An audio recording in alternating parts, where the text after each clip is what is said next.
வணக்கம். ஆகாஷ்வாணி புதுச்சேரி செய்திச் சுருக்கம் வாசிப்பவர் ஆதவன்.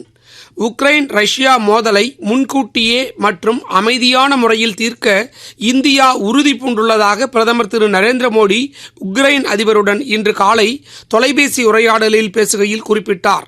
மேலும் அவர் அணு ஆயுத அச்சுறுத்தல் குறித்த பாகிஸ்தான் ராணுவ தளபதியின் கருத்துக்களை இந்தியா கடுமையாக கண்டிக்கிறது என்றும் பாகிஸ்தானை பொறுப்பற்ற அணுசக்தி நாடு என்றும் பிரதமர் திரு மோடி குறிப்பிட்டார்.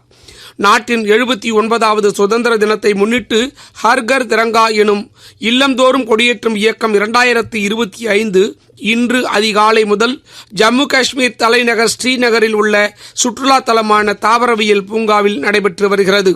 புதுச்சேரி மீன்வளம் மற்றும் மீனவர் நலத்துறை மத்திய கடல்வள ஆராய்ச்சி நிறுவனத்துடன் இணைந்து மீனவ மகளிருக்கு மத்திய கடல்வள ஆராய்ச்சி நிறுவனத்தில் கடல் பாசி தொடர்பான செயல்முறை பயிற்சிகள் கடந்த 8ஆம் தேதி அளிக்கப்பட்டது.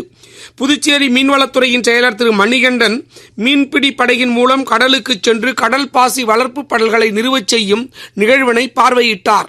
இதனைத் தொடர்ந்து நேற்று புதுச்சேரி துணைநிலை ஆளுநர் திரு கைலாஷ்நாதன் கடல் பாசி வளர்ப்பில் ஈடுபடும் காரைக்கால், பட்டினச்சேரி மற்றும் கருக்கலாச்சேரி பகுதிகளைச் சேர்ந்த சுமார் 25 மீனவ மகளிர் மீனவ கிராமத்து பஞ்சாயத்துதாரர்களுடன் காணொலி மூலம் கலந்துரையாடினார்.